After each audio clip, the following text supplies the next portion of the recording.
The queen summoned Chloe and Zinnia into her chamber. She was packing some clothes for the prince when they both came in. "You summoned me, your majesty," they both said in unison. "Yes." She turned to look at the while, giving each of them some clothes. "I am sure my son wouldn't want to be known as a prince in the other world. That's why I got them these clothes. They are in the secret chamber, getting ready. Can you ladies please get these clothes across to them?" They collected the clothes from her. "We will do as directed, your majesty." They bowed their heads and left the room. Outside the palace, Chloe was smiling like someone who had just won a lottery. "I can't wait to put this on Lucas." She danced and twirled while Zinnia looked at her in disbelief. "It still surprises me how you throw yourself around men and still be proud of it." Chloe turned to look at her. "What did you say?" "You heard me. Do you have any shame?" "Listen to me, Xenia, and whatsoever you are called, Lucas is going to be mine, no matter what you or anyone say or do. Do I look like I compete with you? I'm just saying. Keep your opinion to yourself." Xenia decided to shut up. They arrived at the secret chamber. The prince and Lucas were inside, packing some things that they would need, when they heard a knock on the door. "Are you expecting anyone?" Lucas asked the prince. The prince shook his head while Lucas went to open the door, and he was surprised to see Zinnia and Chloe standing there with some clothes in their hands. Lucas looked at Chloe, then at Zinnia, where it lingered for a long time. She had to look away so he can look away, but her eyes caught those of Chloe, and she could see jealousy and rage in her eyes. "Will you let us in?" Chloe asked Lucas. "Sure." He opened the door wide for them to come in. "Greetings, your highness." The queen. "Greetings to you, your handsomeness. Your mother the queen has sent us to you to give you both these clothes for your journey." Chloe cuts in while giving smiling wickedly at Zinnia. Zinnia swallowed back her words.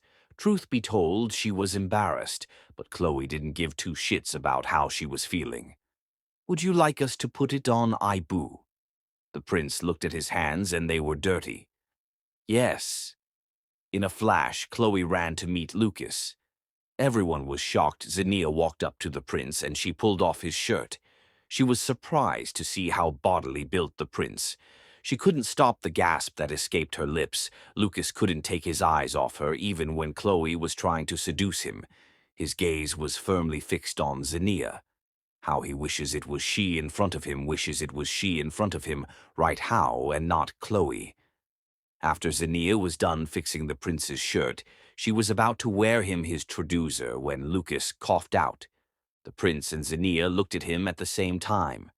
"Are you okay?" the prince asked, trying to hide his smile.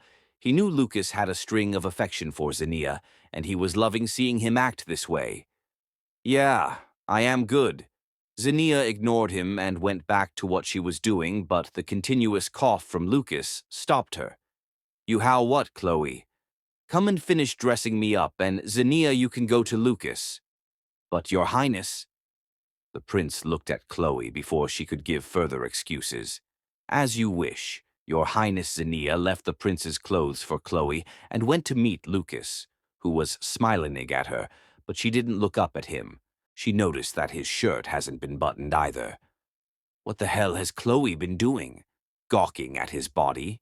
She buttoned his shirt, and when she got to the top button, her eyes met his and he smiled at her, but she looked away, hiding her smile. "Are you shy?" he whispered to her. Zinnia looked at him for a few seconds before looking away. That was enough to prove she wasn't shy. "Then why aren't you saying anything? Can't this guy just shut up and let me finish buttoning up his shirt? Does he know how hard it is for me to concentrate on fixing the button on each buttonhole?" Her hind screamed, but she shook her head, trying to get rid of those thoughts. She helped him with his trousers, and when she was about to fix his zipper and belt, she paused. "I'm going to leave you to do this yourself." She wanted to leave when Lucas grabbed her. "I'm too lazy to fix it." Zinnia stared at him, and that was enough to get Lucas to zip his trouser and fix his belt. Better. The prince couldn't stop smiling, and Chloe couldn't stop getting mad as she watched the scene. This should have been her and not Zinnia. She can't wait to get rid of her. If she knew Zinnia was going to be this much of a threat to her, she would have gotten rid of her before she got to this point. "That'd be all, Your Highness," Zinnia said as she bowed her head. "Thank you."